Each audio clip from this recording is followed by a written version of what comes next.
Yes, it worked. I'd say welcome back, Droid Life Show, but we're going to give people a few minutes to join here because we had to start up the new feed. So anyways, yeah, hi guys. Hello, hello. Hello. Hey. So I guess we'll just get going. People can jump in later, right? Yeah. Dave's having a conversation with someone. Yep. That's okay. We're off to a good start. An interesting Wednesday. Yeah, there's nothing we can control about Hangouts not working properly. So anyways, we'll start now. Droid Life Show, episode 25. Welcome back, everyone. I'm your host, Kellen. With me is Ron, Eric, and Dave. Everybody say hi real quick. Hello. Hello, hello. Good evening. So it's been a couple of weeks since we've been on, and obviously a lot has happened since then. So Google I/O obviously was all last week. Verizon had an interesting press event today. We also have Nvidia's Project Shield is now up for pre-order. We have a huge debate that has to do with a certain image type, .gif. We'll get into that later, though. But anyways, let's start out first with this Verizon JLo thing that went down today. So if you guys didn't or missed it live anyway on the site, CTIA is going on in Vegas. Tim's there, and Verizon invited all these press down to a press event where they were going to unveil something big, or they had a big announcement. So it starts off, and Marnie Walden, their COO, takes the stage and goes, "You know, we wouldn't get you guys together unless we had something really, really big to announce. And you guys are definitely going to have something to tweet about after this is over with." And we're all going, "Oh, it's here. It's the HTC One on Verizon. Here we go. Give us something. Maybe it's VoLTE. Who knows what it is? It's going to be awesome, though." She runs through this whole spiel on LTE and how they're at 95% of their 3G network, or coverage anyway. And then she invites Jennifer Lopez onto the stage. Well, at one point, she even started talking about devices and stuff, and I was like, "Oh, here we go! It's coming right now." And Yeah, then, there was a little bit of teasing, right? Oh, Yeah, And, tiny bit. yeah, and then Jennifer Lopez comes out, and they announce a partnership with Jennifer Lopez's new. I don't even know what we can call this, because it's not like Solivay or Smart Talk. It's not. It's a wireless store that JLo has branded as Viva Mobile, Viva Yeah. Mobile, and they sell Verizon products, but it's not like if you sign up, you're on Verizon contract, you buy their phones and all that stuff. So anyway, this is what JLo announced. She comes out on stage, reads off a teleprompter for 20 minutes, gets done. Marnie Walden comes back on stage, and some other guy, and they talk about how they're going to have store openings, and it's borderline racist, right? I mean, Yeah, we're talking pretty about a Latino-based or focused wireless retailer, where they speak Spanish and all this stuff, so they can help people. But it was really then Jennifer Lopez after that bragging about how her new accessory line's really cute, and it was really awkward. And Tim left there, and I think every other press member left there, just completely annoyed, frustrated, and probably slightly angry. And, we just laughed at it. So I don't really know what else there is to say about it, other than it was completely disappointing and one of the most embarrassing press events I think I've ever seen in my life. yeah. If there was anything redeeming about it. Nothing, right? I even posted up a couple of clips from it that were like Jennifer Lopez just rambling on about things that don't make sense, and she was clearly awkward, and I don't know, it was really weird. So if you guys don't have anything else to add about that, we can just move right on out of there. I mean, what if somebody came out and made a mobile carrier for African Americans? Like, that would not fly. People would get so mad. Well, I do think, as the only resident in California, I mean, there are a lot of people here that speak Spanish, and that's their first language. So, I mean, I do think there's some precedent for some parts of the country to have stores that are focused on that. I mean, right now, there are just Verizon stores where you got employees that speak Spanish, and that's it. But, having some place where they might feel a little bit more comfortable and not have to worry about there possibly being somebody that can speak to them clearly about what's going on. If I had to try and figure out my mobile plans in a second language, that might be a little difficult. So, I mean, from that perspective, considering Spanish is probably the #2 language in the United States, and I haven't seen the most recent statistics, and that'll probably change in 20 years. But since that's what it is right now, I think there's some space for that. I don't think that required its own little announcement at CTIA or anything else like that, but And I don't know that it's totally racist. Verizon doesn't have anything like they don't own any part of this. It's just it's really like JLo probably like almost licensing their name. I'm not really sure, but the stores are just premium Verizon retailers. They're just going to be called Viva Mobile. So that's happening. I think it launches in June or something. The first few stores, which are in like New York, Miami, LA, and maybe somewhere else. So yeah, if you want to check those out, feel free. But they're just sell Verizon products. So that's kind of what's going on there. All right, let's talk about Google I/O then. So it was last week. We didn't have a chance to do a show because Google I/O is crazy and we have crappy internet and all the hotels we're in and all that stuff. So I'll just start off first by just asking everyone what was their favorite thing just from I/O this year. We'll get into disappointing things and all that. But what was your favorite thing? I'll just start with Ron. Like, what was the thing that stood out the most? I think, they definitely, they covered two different areas, right? So they had consumer stuff and they had a lot of developer stuff all on their giant 4-hour keynote. I don't know. Do we have to do like one favorite thing? Just one? No, you can list off as many things you want. Just what stood out the most, or what was your takeaway positively from I/O? Consumer-facing favorite thing was hands down Hangouts. I liked it a lot. Developer stuff, I like the new little thing where like you're typing code and it shows you the changes and how you're like visually with your app. I think that looks awesome. If I knew how to do that, that would be amazing.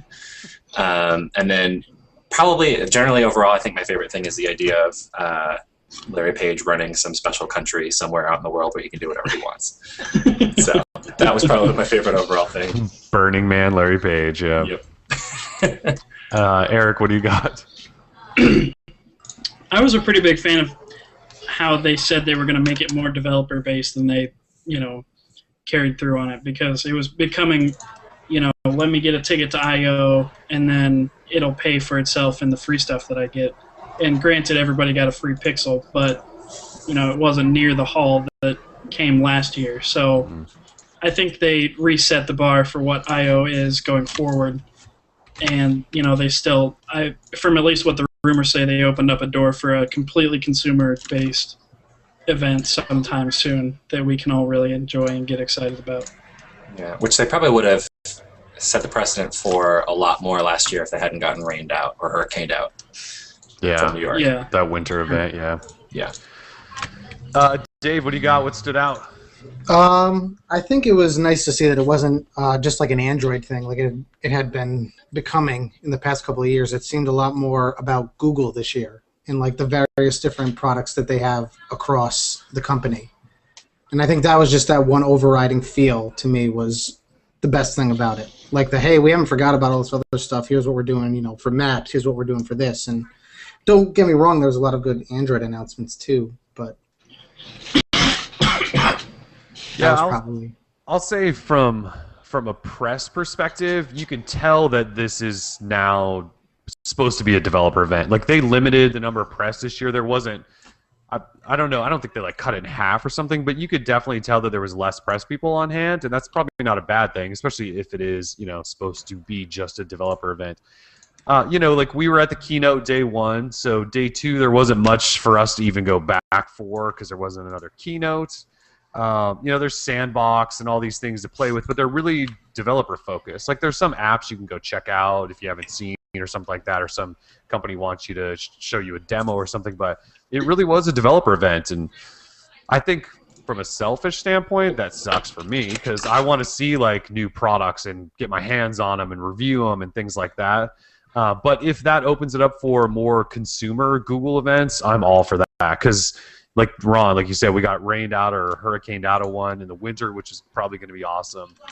So maybe that's what Google will go to. They'll keep Google I/O and try to separate it, make it just a really big developer event, and then maybe we'll have another winter and also a summer event that could be for consumer products or something like that, which would be awesome. But yeah, but I think if you're going to do that, then don't make it public.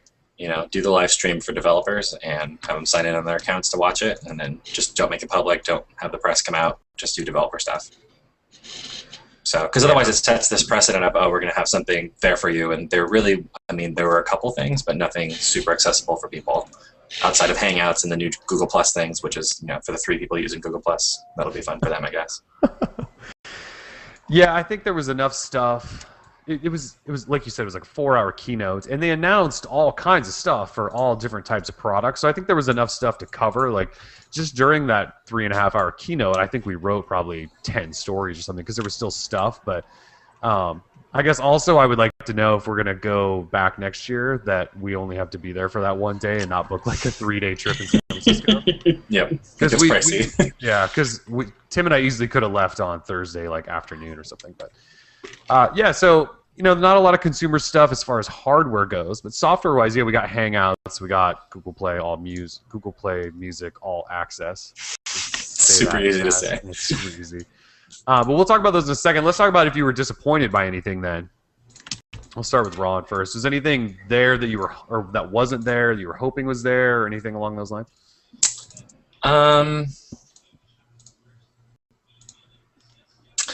I don't know. I mean, probably the most disappointing thing for me was just that they droned on for 4 hours. It was a long keynote, and some of the stuff was cool, but it went on for a long time, and there was just a lot of stuff that I think Google traditionally would have just put out and not really did a press release, maybe did like a little video or done a press release and a video, and that'd be it. And it seems like they just didn't have anything really ready to go, and maybe they just wanted to say that for like we would say in another event, which is fine. But then when you make people sit around and listen to this 3.5 hours of stuff and then 45 minutes of Q&A with Paige, I mean, it was fine. He definitely said some crazy things that we wouldn't have heard otherwise, which I'm thankful for, because now I know where he stands on secret islands to hunt people down and whatever else he wants to do there.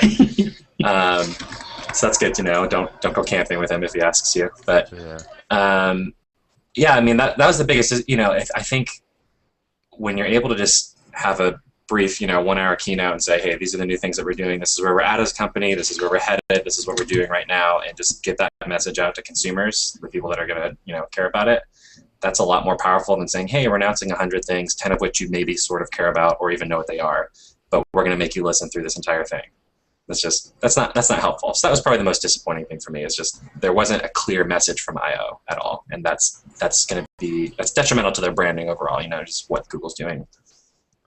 Yeah, you're right. I don't really know that there was one big takeaway, was there? Because there were so many things announced from so many different parts of Google that it was sort of tough to focus on one thing.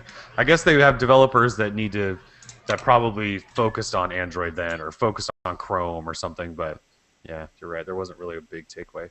Eric, anything disappoint you? No new Nexus 7 or anything? Well, going off of that, I think they did that on purpose. We've come to expect these big announcements from I/O, and they announce it and they usually give one away to everybody and blah blah blah, and everybody gets excited. But I feel like they were setting the precedent, like, hey, this is a developer thing. If you're not going to listen, then don't come. I think they did a pretty good job this year. Giving us something that we wanted to hear about, and then moving into the developer stuff. They were like, oh, I guess we're API'd out, and then they went into the Hangouts and all that kind of stuff. So I think they did a good job this year of giving us half and half, seeing as how they were looking to change it. But I feel like next year, it's gonna be hardcore. Like, if you're not a developer, you're not gonna want to be here sitting through that kind of stuff. And then I think us press and consumers are going to want to go to those summer and winter events if they actually happen. And that's where we're going to get all the fun stuff. So I didn't have a problem with it. It was interesting. Even the developer stuff, I paid attention. So I wouldn't say I was really disappointed by anything. Yeah. What about you, Dave? Were you hoping to see anything that didn't come out? I mean, like anybody that's a fan of Android, I was hoping to hear more about the next iteration, and I think a lot of us could say that was something we would have expected to hear, and we just didn't. And I mean, I guess if you want to say it's disappointing, I mean, I know it's going to come out eventually. We're going to have all the information. It was just kind of like, all right, it's coming. Here's I/O, and it was a whole bunch of other information that I'm glad we got, but at the same time, a little disappointing. Well, and on that note, as far as 4.3 goes, all we've really heard, and not that we know that much, but all that we've heard is that it's probably going to be pretty minor hence the reason it's still Jelly Bean. And so I don't know why they didn't just toss it out there. It must not be ready, is all I can think. Because if it's going to be minor and developer, it would seem like if it's a minor, part of the stuff they would build in would probably be to help developers more than anything. So I'm surprised they wouldn't have announced it there. But yeah, we didn't get it. I would say, like, I wasn't necessarily disappointed by anything, although I will say that, yes, that 3.5-hour keynote was intense or impossible to sit through. It was like 80 degrees in there, I think, all these computers, and yeah, it was the most uncomfortable situation I've been in a while. But yeah, it was sort of all over the board. Obviously, we're an Android site, so we like to focus on all the Android stuff, and they came out, and Hugo Barra went through some Android stuff, and then he showed, syncing notifications between multiple devices, which was kind of a hint towards Hangouts. And he goes, but we'll get back to that later. And it was kind of like we went, all right, so we're going to come back to the really good stuff later. And then, the Google Plus stuff came out, and they did Hangouts, and they even seemed to kind of breeze through it. They sort of said, this is your new chat thing, it's unified, and that's kind of it. But then they never came back to anything, or there was never really that big moments where you went, oh, that was really awesome. It was just all these little things where you went, yeah, that's pretty cool. And maybe that just shows that, everything that Google's doing is becoming more mature. I'm not really sure. Although they can't really say that for Hangouts. It's got all sorts of issues. But so I don't know. It was a nice event. I just wish maybe we knew going more than 2 days before that it was going to be just a developer thing and not like it was the years past. So. But yeah, Larry Page was interesting, that's for sure. Yeah. So let's talk about a couple of things, though, that were big that are definitely sort of consumer products. So let's start with Google Play Music All Access. All Access is Google's new streaming music service, sort of like Spotify, sort of like Pandora. It's $7.99 a month if you sign up before June. After June, it jumps up to $9.99 per month. And it's actually kind of cool. You can create radio stations. You can listen to full albums. You don't actually have to buy anything if you don't want to. You can create playlists, and you can actually add, full albums to your library and play them later. And again, you don't have to buy any of that stuff. So it's a pretty, I'd say it's a pretty legit music service. I actually haven't used Spotify that much because I didn't want to pay the fee for it, but I've used Pandora plenty. This just seems like a really well-rounded, all-in-one sort of thing. But I'd love to know what you guys think about Google Play Music All Access. I still can't get that right. Whether or not you're using it, if you plan to subscribe to it, if you're using Spotify, if this could pull you away or not a chance in hell, any of that stuff. So, does anybody have thoughts? I'm a big fan of Pandora. I like the way their radio stations work, and Spotify I don't pay for. I have a free account, but the idea of having like the ability to make radio stations and the one-time fee to get access to all the music was really enticing. So I jumped on the trial, and I can say I do not love All Access right now because it does not work on my computer. Oh, really? What do you mean? It'll sit there buffering on music that's not a part of my library, so that would be radios or just streaming anything. It just sits there spinning away, and then it'll say can't load song, error, skip, and go to the next one. Now, it's not my internet, though, because I'll go onto my phone going through Wi-Fi, and I'll have no problems using those features. But if I try to do it on the computer, which is what I want to be using, and not like a small speaker on the phone, right, I cannot do it. I'm not the only one. I put out a tweet today, and there's a couple other people that are having the same exact issue. So it's something to do with the web service. But I don't know what. So, I mean, I love the idea, and I want to use it. I think it's a testament that I check it every day to see if the problem has fixed itself. I haven't had that problem. I also jumped on the bandwagon, and mine's been working flawlessly so far. So that's surprising to hear that it's having trouble. Yeah, I haven't used it a ton. When we were at I/O, Tim was using it like crazy, and we didn't really have any issues then, but it's also brand new. I'm going to start using it a lot probably over the next few days. Although I will say that I was pissed that the Nexus Q functionality was broken, because I was actually going to, I actually used my Nexus Q quite a bit, and now I can no longer use a thing. I bought speakers just for my Nexus Q, and I was all ready to just take advantage of this new service, and I can't do it now, so I'm really frustrated by that. Ron, are you using it at all, or do you use another service or anything? No, you know, I used to use Pandora, and I used to pay for, I think the paid one for Pandora is Pandora One. Is that right? Yeah. Pretty sure it's one of the 80,000 services called One. Right. You know, I don't like Pandora because the stations were always bonkers for me. So like I'd make a Katy Perry station so I could have some pop stuff and then throw on Regina Spektor, and Regina Spektor is not pop in my opinion. I love Regina Spektor, don't get me wrong. She's amazing, but she's not in the Katy Perry channel. No, it's just the wrong channel. So yeah, and so like I contacted support and went through the whole thing. They're like, oh, we'll go ahead and clear all your stations. And so I messed with it some more, and it still wasn't giving me exactly what I wanted. It just had some weird genre issues. So I dropped that, and I was using RDO for a long time and really, really liked RDO. But I mean, the big thing for me, like music discovery is not a huge problem for me, just because, you know, most of my friends listen to music that I like. So if they find something new, or if I find something new, we share it with each other, and that's how I share music with, you know, that's how I find out about new stuff. So discovery is not a big thing. Generally, I don't like having the streaming thing because I don't have unlimited data, and if I'm listening to music, it's usually in the car or I'm at home where it just doesn't matter. I'm going to listen to what I have. So It's not super appealing to me. Also, it's not crazy cross-platform. I do have some iOS devices, and obviously it won't work on there. So that's true. That's another issue. So if I do something, I want to make sure it's cross-platform, and that just rules it out for me. So I think it's a cool idea. I think they should make it cross-platform there if they want it to really, get everywhere and obviously deal with some of the issues that Dave seems to be having. So. And Google Music's never been on iOS, right? It's not just new now. No, there are third-party apps, but they suck. Okay. So, yeah. That's the gist of it.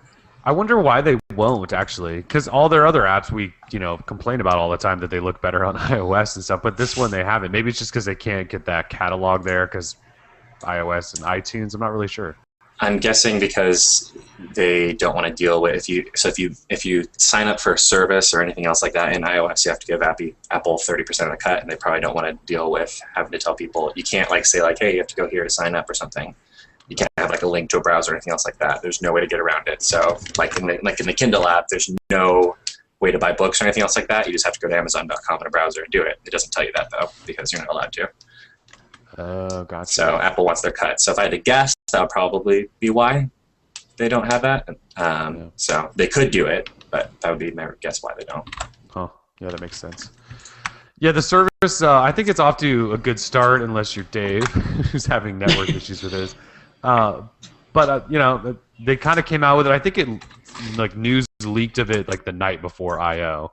And I think it was sort of a surprise. I don't know that I was necessarily expecting them to launch that already. We've heard rumors of Apple getting one ready, and they keep pushing theirs back. So, good job, Google, for getting that out. There was a rumor that Google was working on one. It was right around the time that I was actually thinking about signing up for Spotify or something like that. And I was like, you know what? I'll hold off a couple months. And this came along, and I'm really satisfied with it so far.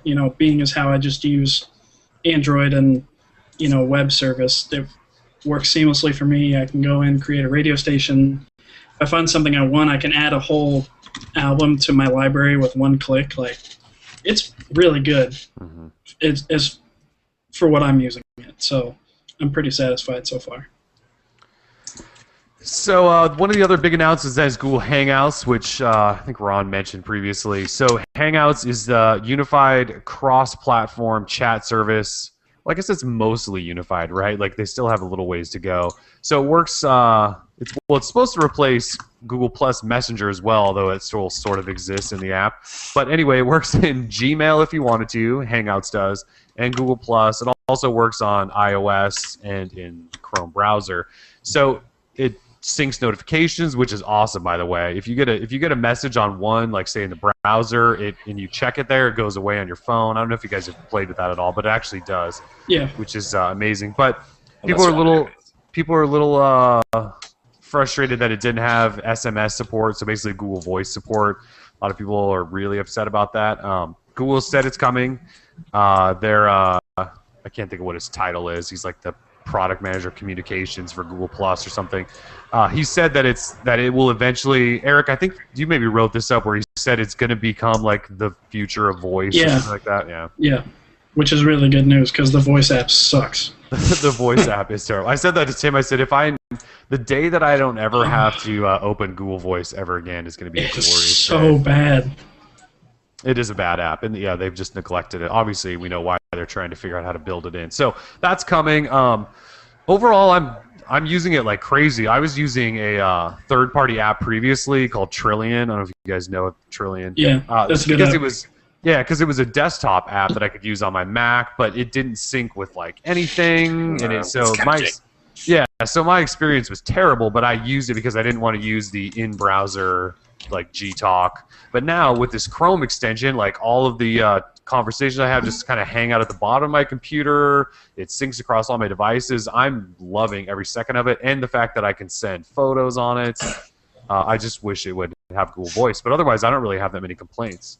What do you guys have any thoughts about Hangouts? Are you using it, not using it? I'm not too happy with the Chrome plugin at the moment because it uses the Prime email that you're logged into. So if you have multiple Gmail accounts, it goes with the one that's the main one. Now, my developer account is my main one because I need to be able to access those. But for chat, I want it to be on my personal.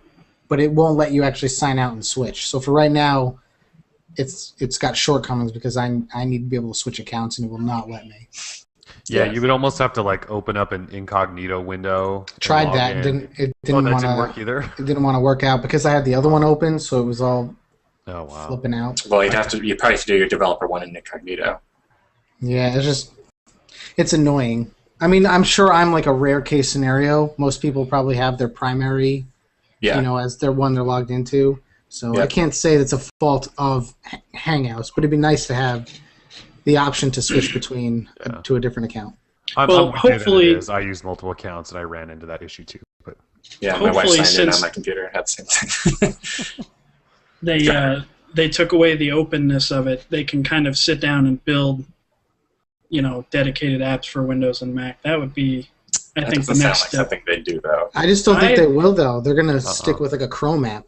Yeah, that's they think the future is the web, which maybe it is. But I do that is one issue. So I don't know. Do you guys all use OS 10 or OS X? However you guys decide to say it? Yeah. Okay. Is that the newest version?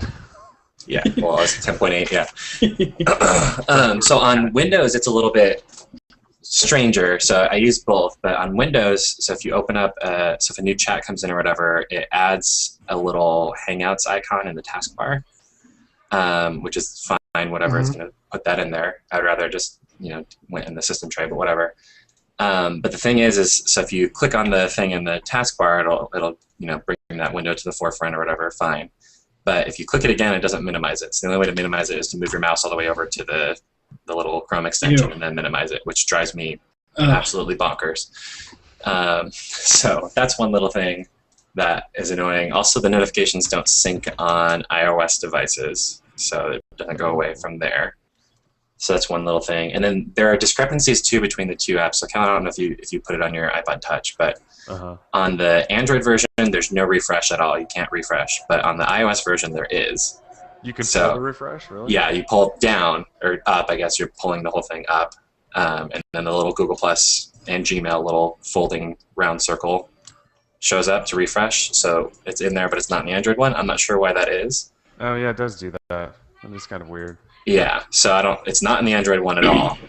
Even if you hit like menu or something, like this, it's not there. So there's some weird little random things there that they need to work out, and sometimes notifications don't show up perfectly on iOS. Yeah, I've had a friend who I got to install it on her iPhone, and I send her messages all day, and sometimes she just doesn't respond because it doesn't send notifications sometimes. So, yeah, sometimes they just don't get there, and then often I'll open it up and it'll say, "Oh, it crashed. Do you want to send a crash report?" I'm like, "Sure.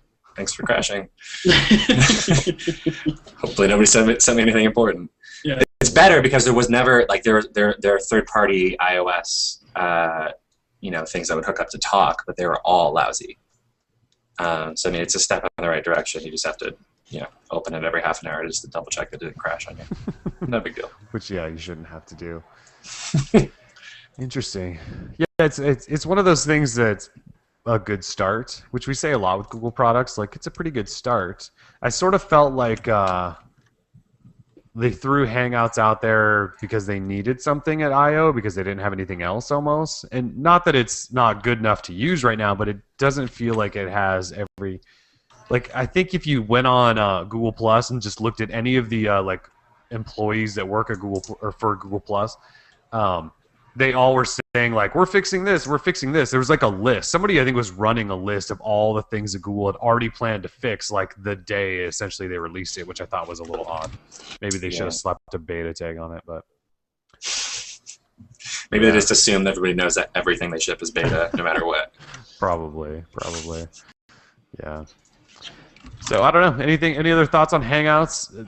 I'm using the hell out of it, but I use Google Talk all the time anyway. I am too. And I'm getting everybody else too. Yeah. There was a couple days there where if you didn't have a 4.2 device, I think, it wouldn't update from Google Talk. So I was going around telling everybody to update it, and they were like, it's not working. And I was like, what are you talking about? And then, I realized that it had a minor update the next day. So now everybody's can work. Yeah, well, it took a little while to get on tablets too, a couple days, but I think it's on tablets now. So. Yeah, I think I'm still disappointed with the name. What did you want? And I don't know. It's just it's not as easy as being like G-Talk Me. That was like a phrase you could use. Now I don't really know how you're supposed to refer to it. Yeah, I really wish they would have just kept Talk. Just a chat on Hangouts. Yeah, but it's still longer though. I like the idea of having like that short. Yeah, but nobody knows what G-Talk is. Hang out with me, Dave. A lot of people know what G-Talk is. Maybe a lot of people in your circles, but people that I hang out with don't know what G-Talk is. But that's another. So you guys have had pretty successful rate of getting people to do it, because I've had some struggles. I haven't tried to get anyone to move over to it, because I was using with my wife. I was using chat heads because we could send pictures and the stupid stickers and crap. And now I'm she's been using that. Now I'm gonna tell her she has to change off of that. That's the worst. Yeah, I've had my wife doing so many services that I don't use anymore. I was really surprised when I got her to download it for iPhone for all things. So I feel like you kind of have to show it to them, I think, I don't know, at least in my case. And it needs to have SMS support. Once it gets SMS support, you can show people, you can use your text messaging through here as well. Then they might have a reason to use it, but I disagree. You disagree? Yeah, SMS needs to die. It needs to go. Well, I wish it would die, but I think it's a gateway into getting people to use it. I think it is going away there. I mean, that's when I just had this problem with my brother. I was trying to get my brother, who he has what does he have? It's not a Galaxy Nexus. It was one before that. Nexus S. Yeah. On Sprint. Ugh, poor guy. And so I got him to install it or whatever. So we're talking on there or whatever. He's like, just text me. And I'm like, no. Every time if I send you a text, I have zero idea if you've read it, if it's been delivered. I have no idea at all. And he's like, well, just email me. I'm like, that has all the exact same problems. So we need to having a place, and it's using iOS devices is nice if you have friends that have iMessage, but otherwise you can do WhatsApp. I guess a lot of people use, and there's all sorts of other things. We need to have a standard is basically what it comes down to. Yeah. But it's hard. I think these sorts of things are the future. Having voice, video, and read receipts and all that kind of stuff going back and forth. That's how we need to be communicating in the future. But without having some sort of a standard, we're kind of stuck in the middle, and I don't want to wait for one company to win. I think you have Microsoft, they're pushing Skype. Yep. Obviously you have Google now, who's going to be pushing Hangouts. You have BlackBerry, who's trying to push BBM. Yeah, The Verge wrote a story on this last week. They were like, if you want messaging, it's always going to be fragmented and or expensive. SMS is only around because it became a standard back when nobody was really innovating. When we didn't have the power for messaging. Same thing with email. So as much as it sounds like a great thing. We're too fragmented right now for anything to become a standard, unfortunately. Yeah, but the problem is that the companies that are really pushing it and pushing a standard. So you got Facebook and Google, and Apple's just going to do their own thing. But those companies, you're not going to be able to get 100%. You might, if you're lucky, maybe you can get 90% of your contacts to do that. But grandma's not going to do it. It's you're always going to be stuck with a stupid SMS thing that's just you wouldn't text your grandma probably, but there's still going to be people that you're not going to be able to do that communication. And I hate having to have they were talking about in the Verge piece, I have a folder of all these different messaging services that people use, and it's a pain. It's the worst. I just want one. I'm with you. I just want one. And I was thinking about, like I said, with chat heads, I was going to try to get all of my friends because I know they're all on Facebook at least. I could at least get them to maybe use that, and that just seems like such a giant task to try to get your friends to move over from, especially if they're all stuck in like the text message era. So, Yeah. well, hopefully we get some changes soon, or we can figure out a way to get people. Maybe Google will figure out a way that we can get people to switch over. I don't think Google Plus is it, if that's what they're thinking. Maybe if they start paying people for their messages sent. So they could look through the messages. You could start earning money. Ads in your text. Using Hangouts, yeah. So the other, what I would consider probably the big announcement from I/O was the Galaxy S4 Nexus experience, if you will. Yep. So yeah, we actually ran a poll at the end of I/O and said, what was your favorite announcement? And 25% of readers, which led the way, said Galaxy S4 Nexus experience and then Google Music All Access. So it was kind of an interesting thing, right? The night before, Russell Hawley from Geek.com said that Google's going to unveil this new Nexus, like Galaxy S4 or something like that. Or he called it Google Edition, I think. And Hugo Barra's on stage, and he's talking about the Android stuff briefly. And out of nowhere, he does pull out this Galaxy S4 and goes, yeah, but mine's different. It's running stock, untouched Android, has unlocked bootloader. And then he announces it. And he doesn't announce that anyone at I/O is getting it, which is kind of weird. I don't remember the last time I was at I/O when they announced hardware and didn't just hand it out to everyone in attendance. But he says, unlock bootloader, it's stock Android, it'll get updates quickly. But it's not a Nexus. He said it has a Nexus experience, is how he put it. So it's not like the Galaxy Nexus S4 or something weird like that. It's coming June. Can't even remember the damn date. The 24th, I think. 26th, somewhere in there. I think 25th.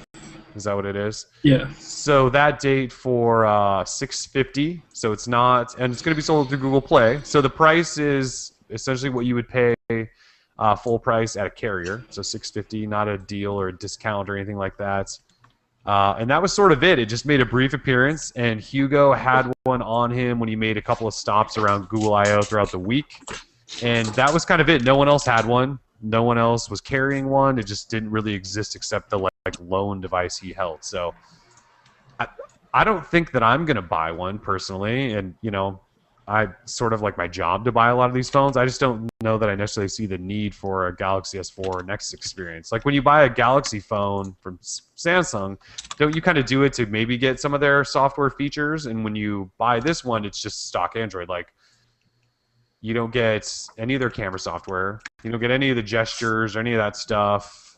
So I guess, I don't know. What do you guys think about this phone? When you saw it, did you go, oh, hell yeah, I would love to buy that, or $650 is too expensive, or... It seemed like there was a lot of thoughts. Like when he announced it, everyone went, yeah, I think there was cheering, actually. And then he announced the price, and it just went silent. And everyone went, oh. Well, I mean, what did you expect? Honestly, everybody who thinks that you were going to get this awesome phone with stock Android through Google Play, no strings attached, for like $350 is just like, what do you? No, that doesn't.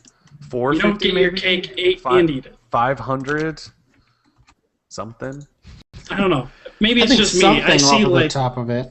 Yeah. Would have been well, good. the problem is that a device like that is going to appeal to somebody that one has the money to shell out for for an unlocked device like that, and two is going to want stock Android. Anybody that wants to do that is going to be just fine going out and buying a regular Galaxy S4 and hacking it and putting it on there, and they'll probably be happier doing that anyway, right? Because they'll get it right away, and they'll probably rather get it on contract and do the exact same thing. So who is this device appealing to? I don't know.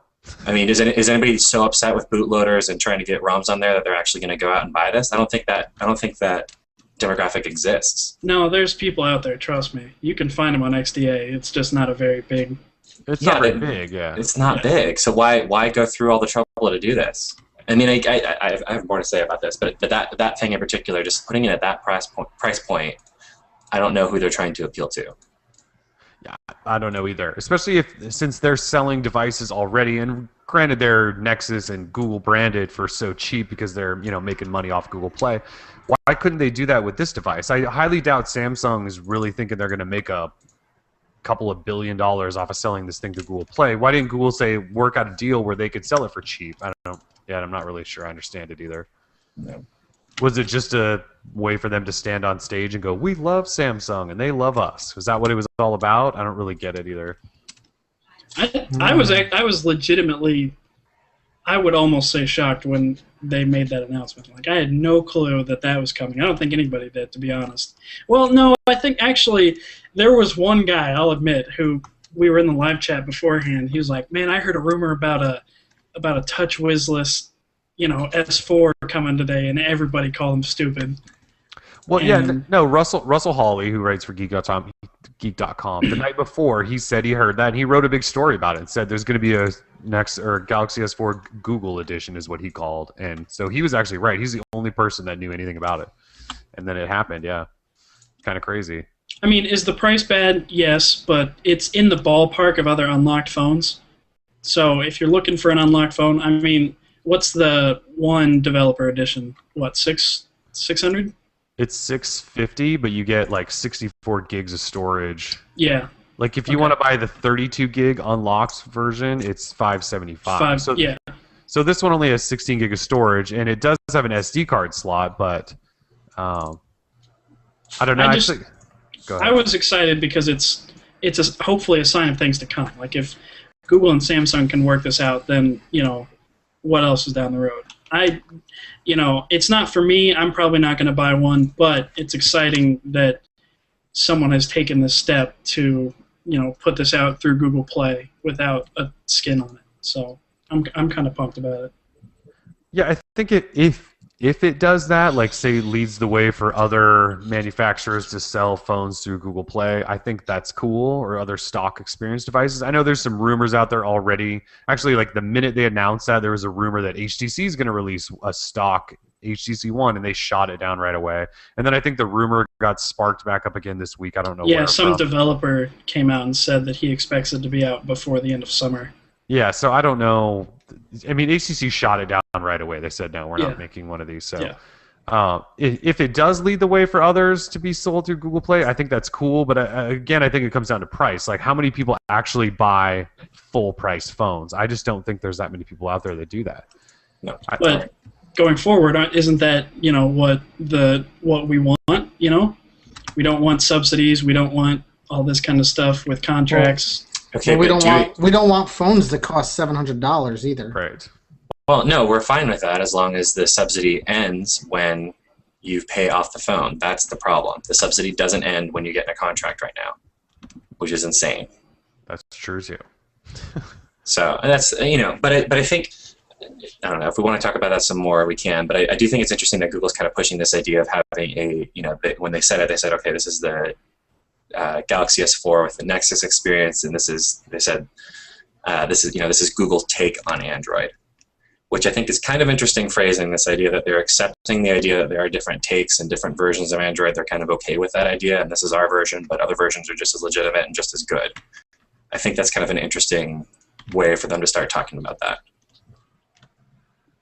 I think Google's always been pretty accepting of what anyone wants to do with Android, as long as they're not forking it. I guess I don't really know how I took that. I just thought they were giving people an option that they thought they wanted, and also proving to the world that them and Samsung are good friends. I didn't really know what to take. I thought it came out of nowhere, and I didn't think it made a lot of sense. I just kind of sat there going, okay, that's kind of cool, but no one's going to buy it. I don't even want one, so I don't know. What would be more interesting is to say, hey, you can get the Galaxy S4 with Samsung's experience or Google's experience, and let them sell side by side on every single carrier. That would be a lot more interesting. That would be cool. But the carriers like all the skins, right? Because they like all the differentiation and all that. Anyway, the carriers like putting crap on there so they can add into the subsidy. That's what they like doing. Exactly. So anyways, we can move out of there. But that's out there, and it's coming in June, and we'll see if anyone buys it. It'll probably sell out right away because they'll have like 500 in stock, and everyone will go, oh my God, it's a big deal. It's sold out in 10 minutes. We're going to have a story on it, I guarantee it. I'm sure we will. So the other thing that I took from I.O. was Tim and I saw Google Glass everywhere. Obviously, it was Google's developer event, and a lot of people pre-ordered it last year, were back this year to go again, and they actually had appointments set up. You could go there. Tim and I actually both put it on. I think there's like a picture of me on the internet with me having it on. It's like we both put it on, and we were in a pretty loud environment, so we didn't necessarily have a chance to really dive into it and play with it much. But I put it on, and by no means did it like blow my mind or something. Like I kind of looked at it and went, okay. And I think part of it too is I've seen so many videos and hands-ons and overviews, and it wasn't necessarily new to me, but it was everywhere. And I will just say that people that wear Google Glass are really that guy. They are. They're really that guy. Like we saw them everywhere.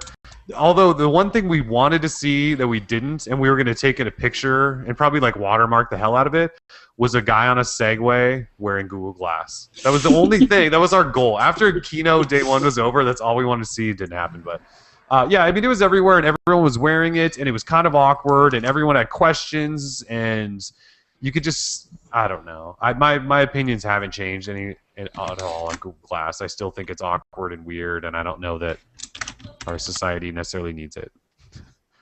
Those are sort of my thoughts after I/O. I wish when Tim comes on next week, we'll have him weigh in, see if he feels any different about it, because he was a bigger fan of it than I was, but after seeing it at I/O, I don't necessarily know how he feels. So, just briefly, there was a rumor that came out at the end of I/O that said the white Nexus 4 and Android 4.3 are coming on June 10th. We have no idea if that's true. But Taylor, our buddy from Android Me, actually got a hold of a white Nexus 4, and the guy that gave that to him told him that 4.3 was coming out. So take that however you will. That's only a couple of weeks away. Yeah, it's only a couple weeks away. But for anyone that still doesn't understand this, the white one is not LTE. It does not have 32 gigabytes of storage. It's just the same old Nexus 4. It's just white. Just has a white shell. Nexus Q. We can talk about this just for a second too. So there was no Nexus Q, which is kind of sad. There was no new Nexus Q, or they didn't bring it back up or anything. And but then like 2 days after I/O, some media center device made by Google cruised through the FCC, which could either be a new Nexus Q or it could be some sort of new Google TV unit. We're not really sure. So it's tough to tell if the Nexus Q is completely dead or not. But like I mentioned earlier, Google Play Music no longer works with it and pissed off the like 6,000 people that had free ones from I/O or whatever. Yeah. Kellen included in that number. Included. Yeah, or the people that paid like $500 for one on eBay. Yeah, so those people are really mad. There's a couple of forums that I like. There's a couple of Google product forums that I hover around because I'm having the same issues with my Q as everyone. And there's actually it's probably, I would say a handful. It's not like a lot. There's people that did buy those things and they spent a lot of money on them, and they're using it as their like entertainment hub in their house for their music and all this stuff, and it's just dead. It no longer works, and it's actually pretty bad. These people forked out hundreds of dollars, and Google just kind of shut it off. And they've told people that they've figured out the issue and they were working on it, and it was going to get fixed. And then this new Play Music app comes out and just completely eliminates all Nexus Q functionality and really pissed everyone off. So, yeah. Let's talk quickly about Project Shield. Sorry, Nvidia's Shield. It's no longer Project Shield. It's Nvidia Shield. It is now up for pre-order, $350. Does anyone want it? Eric, you're kind of our resident gamer. Tell us what you thought when you saw $349 on the Project Shield. That's a really good price. I was totally expecting a lot more. I was expecting it to be higher, and I was expecting a lot more people to be really excited at that price point. That is really cheap for something that does as much as this thing does. I just don't know if I would want to play AAA games on that tiny of a screen. Like if I pay big money for Borderlands or Halo or Call of Duty, I'm going to want to play it on my big screen TV. You know what I'm saying? So this is a really cool concept, and it does a lot. I don't think people understand all the stuff that it can do interacting with your computer back and forth. But I think they went really aggressive with that price, and I think if it comes out and it doesn't have any major bugs, like if it comes out and it does really, pretty well on reviews and stuff, I think you could see a takeoff then. But at this point, it's a little too forward thinking for people that jump on it, directly. It seems like a small market of people that would be interested. Yeah. At least to me, anyway. They're it's kind of they're going for the PC crowd, but they're also going for the mobile crowd, and as well as people who want to have another peripheral to go with your PC, which usually traditionally isn't a big peripheral-based, market outside of your keyboard or your mouse or your screen. So, I don't know. So we ran a poll to say, are you buying Nvidia Shield? And 85% of people said no. And 2%, I'm looking at it right now, 2% said yes. That's it. And then there was 13% in there that said, I'm still kind of deciding. That's not a good. Obviously, we don't make, our polls don't say if the product's going to fail or make it or not. But that's pretty one-sided there. At least our readers said, oh hell no, we don't want anything to do with this. And I think a lot of people said price actually. Like I know how you said you thought the price was actually pretty good because they packed so much stuff in there. Most of the people said, that should have been $250 or something like that. But I don't think you can. Yeah, did Google ruin us by pricing all of their products so damn low? It's just I don't know how they could win because they have to make money off it. They don't have an app ecosystem. So, right. And they're unfortunately for them, they're coming out at an awkward time. We just had the Xbox announcement yesterday. We had PlayStation a couple months ago. Mm-hmm. People are looking forward to those kind of systems. More traditional names that they know what they're going to get. It kind of fits into the games that they already play, and things are going to work similarly. This is a really cool idea, but I think that people, especially gaming crowds, are kind of stuck in their ways, and they kind of like things how they like them. So I don't know. It's just unfortunate timing, I think. Well, did they fall victim to that whole here's our new product, 6 months later you can finally buy it kind of thing? Because they had it at CES and it got all this buzz there, and we've kind of heard about it because they've tried to promote it through videos and demos and things like that over the last few months. But by now it's like kind of old news. Like you said, the Xbox just got announced, and we've still got tablets and super phones. And if they had hit a launch before the Xbox got announced, they probably couldn't have beaten the PlayStation announcement. But I think if they had hit a launch, not pre-orders like we have now, if people could have it in their hands before yesterday, I think attitudes would have been changed. But I think right now the whole industry is kind of, we're getting into the next generation of systems, so we kind of have to wait and see what's going to happen. So far, the two announcements of PlayStation and Xbox haven't gone over well. So there's like this whole, pessimistic view of the whole gaming industry at the moment right now. Well, that would be like 3 out of 3 miss if you're saying that, because all the next generation consoles are announced and. Yeah. Yeah. What is it? Didn't Target slash the Wii's price like $60 yesterday because it's failing so miserably? Yeah. So wait, you thought the Xbox 3 or the Xbox One? Sorry, it's another one product. You thought it's getting bad press? Oh, I thought everything looks awesome other than like the gaming stuff. I was pretty excited about it. There's a few things I don't like, but yeah, people are pretty mad. I think the only major thing that they like the biggest problem is no 360 games whatsoever. I think that's like the biggest problem. There are a couple things you can because that's all I really see is people bitching about that. Well, that's a huge problem. I just bought Halo 4 this year. If I buy a brand new console this year, I can't play through the new trilogy of Halo. Yep. No. What the hell? I know backwards compatibility was limited on the 360 pulling in Xbox games, but at least I could play. I could play through the Halo big ones. and the big games. You could play the Halo and the Fable and the ones that you wanted to replay. You could replay. And then make this excuse of saying, oh well, it's we've got different architecture and all that. You're basically running Windows. Make an emulator work. Let's get it done. So why can't they have an online store and you can just say you bought a game? Oh, they will. Say you bought a game in the last year. And then you buy the Xbox One. Why can't they just let you get a credit and re-download the game? I know, but why can't they? Yeah, because they want their money. Yeah, and I mean the problem is that when you do something like this, and I actually think this might pull some people towards something like Shield. Maybe it's not going to be a big pull, but when you're trying to make a decision, no pricing has been announced, but I'm guessing they're going to minimum 5, probably 6 for the Xbox, and who knows what the PS4 is going to be to get this giant, 300-pound VCR in front of your thing. It's ugly. It's tremendously ugly. I can't believe that they decided on that design. We'll put that in giant air quotes. I'm pretty sure we've gotten the box down pretty well, so let's go ahead and try something else maybe. But I mean, so if you're trying to, like my brother, for example, my brother is a huge gamer. He plays tons of stuff. He has every single system from the original Nintendo up.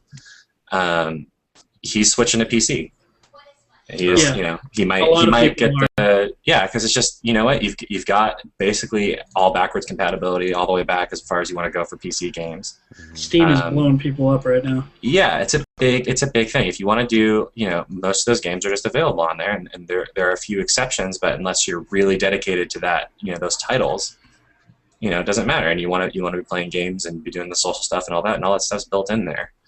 So you can do whatever accessory you want. You're not stuck with Microsoft's, whatever Microsoft determines should be the best controller for you. You don't have to deal with janky third-party controllers that always have something weird with them. You can just get whatever you want.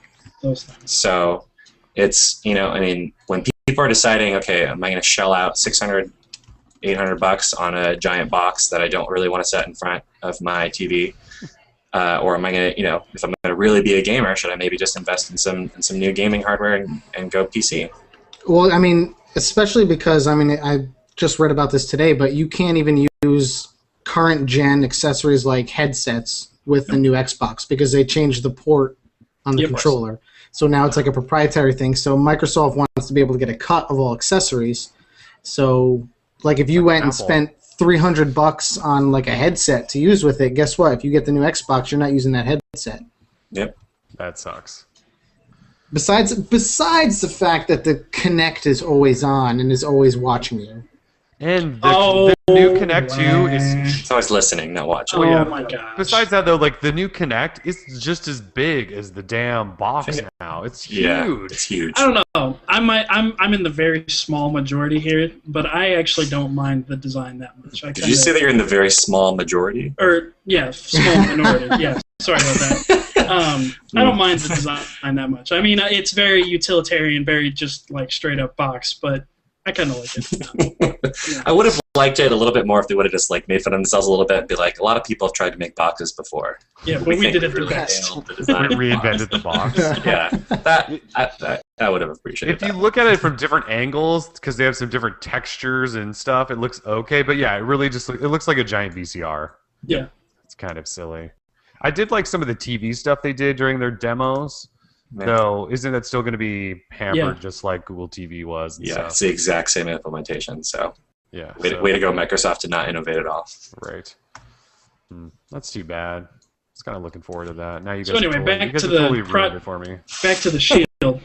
Yeah, back to Shield. You see where we're going with this. Like, there's a whole cynical, pessimism with the gaming industry right now, and everybody's moving towards PC. So I feel like if Xbox comes out and really pisses people off, because let's face it, Xbox has a bigger demographic than the PlayStation. We can debate that, but everybody knows it's true. If the Xbox comes out and flops, then you might see the Shield get more of a pretty serious following as people move to the gaming PC gaming. Maybe. So. Maybe. This is all speculation, but it'll be interesting to see how it does when it launches next. I think it's launching next month. When the pre-order went a day early last week because Nvidia said they had received so much buzz or interest in it that they needed to launch the pre-order early. I don't really understand that logic, but I think it was just another excuse to get it in the media. Our hands are tied. What do you want us to do? Yeah. So anyway, it's up for pre-order, $350 if you're interested in Project Shield. Another topic, just briefly, the Motorola X Phone, which is spelled X-F-O-N. X-Phone. Yeah, X-Phone. X-Phone. X-Phone. It's appearing at the FCC for all sorts of variants. We got an AT&T one and a Sprint one, and then we received a tip the other day for possibly the Verizon version. So it's out there. It's a mid-range phone, 720p screen, a really old dual-core processor. There's not really much else to say. I guess you could say you're disappointed in it, but there might be a better one. coming down the road. Maybe this is the end of their product pipeline that Google CFO said didn't wow anyone. We're not really sure, but it's probably coming to all carriers. Hopefully it's cheaper than the HTC First was. I don't really know what else to say about the X Phone. Yeah, there's not really much else to say at this point. No. Hopefully you can put a wood covering back on it and customize it. I don't know. I don't know why anyone would even want to do that. So yeah, that's on the way. I don't really have any apps or games. Eric, we already talked about Play Music, unless you want to talk more about it. I just want to say, like, this is single-handedly the best app that I've ever used on Android. Like, it is sexy, it is smooth, it's got nice big images all over the place. Like, what else do you want? It's awesome. It's responsive. It works well. I mean, it works well when you're on Wi-Fi. I'm on HSPA right now because I'm doing some prepaid stuff. So streaming is kind of, hit or miss depending on where I am. But it works fantastic. I'm really pleased because I was getting to the point where I was not using it on my phone because that old music app was just it was terrible. Yeah, it was terrible. Worse than the Google Voice app, I'd say. It was bad. Yeah, on par. So I was really, really pumped when they announced Play Music, All Access. I was like, all right, that's cool, but if I have to use it on that stupid old app, I might not do it.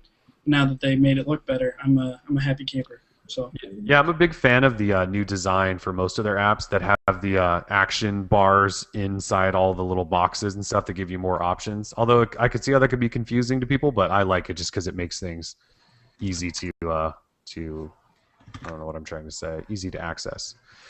Ron, you want to talk about Flickr? Are you a Flickr user? I'm a Flickr user. Yeah, they just updated their Android app, and it's a lot better than what it was before. So the version before was pretty much based on Android 2.3, maybe at most. It was bad, yeah. So the new one, here's my feed where I can see, but it's just, you've got all your pictures. Razor. Yeah. Razor setting. So you can flip through there and look at all your images. It's got all the filters and all that junk. But I think the big thing is just their new service stuff that they announced. And Marissa Mayer is just killing it over at Yahoo. I'm pretty excited about the stuff that they're doing over there, between buying Tumblr and the new stuff they're doing on Flickr. But now you have 1 terabyte worth of storage for your photos on Flickr, which is basically unlimited. Yeah. You can upload them at full resolution, whatever you want to do. You can download them back again, and that's a free account. You get 1 terabyte of storage. You're not limited to only posting square photos like on Instagram, so you can do whatever you want. So I like it a lot. The app's a lot better now, so you can do all the editing on the app if you want to, if you're not already using Snapseed, but most of the stuff that you can do in Snapseed is already in there. It's got the mapping stuff that Instagram introduced late last year. So you can have maps for all your photos. If you are dead set on using Instagram because all your friends are on there, which they probably are, you can still use Instagram and throw stuff onto Flickr if you want to have that automatically uploaded on there and have that in full resolution. So anyway, it's a lot better app. The service is great. The website version of it is way, way better than what it used to be. So they've got automatic slideshows on there now, and you can add music to the background on it. So especially if you're sharing a ton of photos with people and you don't want to upload them on Facebook and have them in really crappy resolution and also have to use Facebook. So if you want to use something better, check out Flickr. It's pretty awesome. Yeah, I saw when they first announced all those new changes, especially to the website. I saw early on a bunch of people complaining about how they didn't like it, and I was like, "Oh, you people just get it's a big change. You'll get used to it." And I can see. I think it looks great. Yeah. But. Yeah, I think it looks fantastic. So, and I'm really excited for what Yahoo's doing between the stuff that their weather app on iOS looks fantastic. The stuff that buying Tumblr is insane. This new Flickr stuff is good. So she's the stuff that they've done since they said the terabyte, the decision to give everybody a free terabyte was made in late March, and they announced that earlier this week. So if you can try and think about having all your servers ready so that everybody has a terabyte of storage, that's pretty insane to pull that off. So she's pushing that team to do some really incredible stuff. So I think they're not like their server space is being used for anything else. They don't have a lot of activity going on over there. Well, they do. They do have a lot of people using their mail and That's- they do host. Well, I never understood how that stayed alive once Gmail came. It's still going. That's just me, though. And they host tons of video for all their Yahoo Sports and all that kind of stuff. So I mean, they're definitely using them somewhat. They do have their sport properties, so. Yep, sports. I think their fantasy football league is still pretty big, and Tim and I still visit Yahoo.com to do their news. So up until the Flickr relaunch, I was just reading. When they bought Tumblr, it made everybody write up stories about how they killed Flickr and all that kind of stuff. So I had read like 6 stories on how Yahoo killed Flickr, and then like the next day they were like, "Oh, by the way, we just fixed everything, so you should come back." Yeah, it's like just to see a company, they came out in '95, so they predate Google by 2 years, and just to see how they've floundered for so long, and now they're making this huge comeback. And I mean, having Tumblr is a huge social network. It's just being able to do that. I mean, that's Google's probably wishing they would have done that instead of come out with Google Plus. I mean, the moves that they're making are pretty incredible. I think Verizon is doing some pretty cool stuff, and so I'm excited to see where they go. We'll see. I know Tumblr as a community is still in a tussle.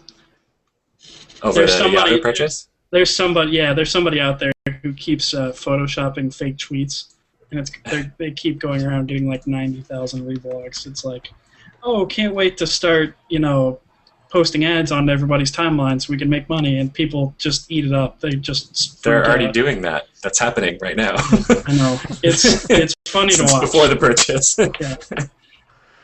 Yeah. Yeah. So the only other app I had then is BBM for Android.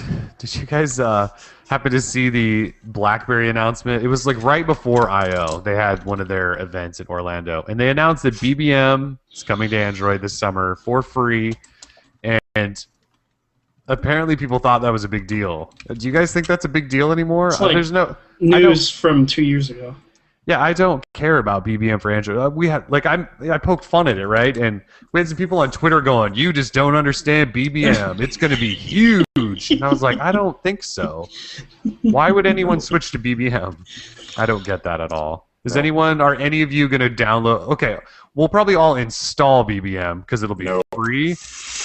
But why? I don't know anyone that uses BBM anymore. That was like 5 years ago. I can't think of a single person that I know anymore that uses BlackBerry. Not one. Not a single person.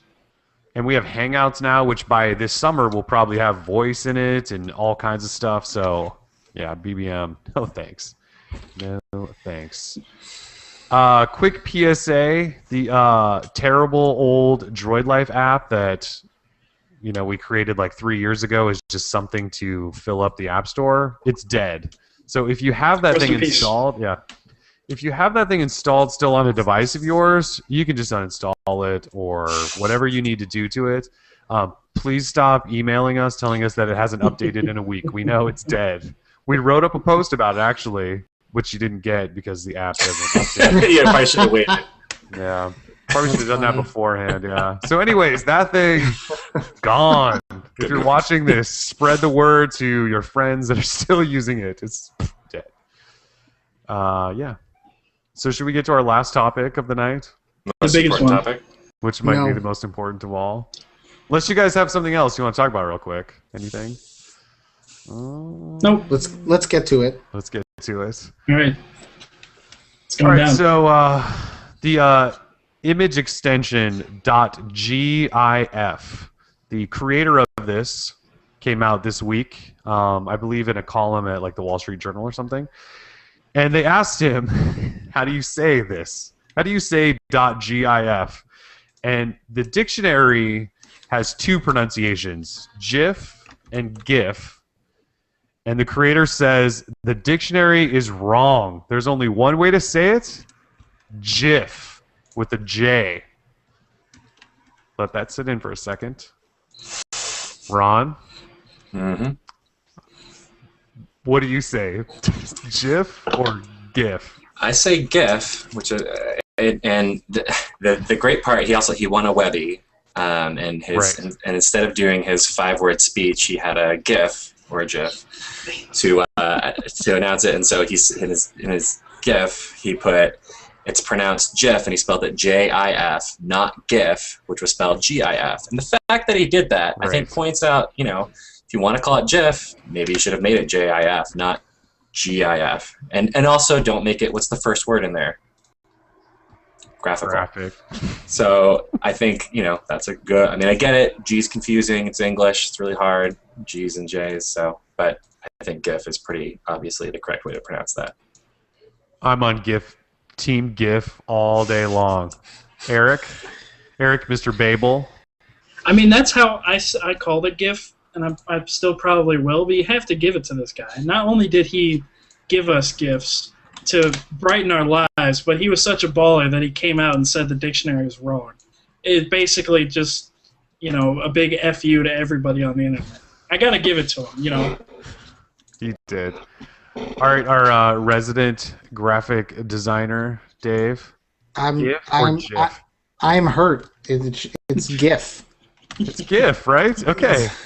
We're unanimous in that. It's GIF. It's always been GIF, right? Yeah. It's never. The first time I saw it, I said GIF.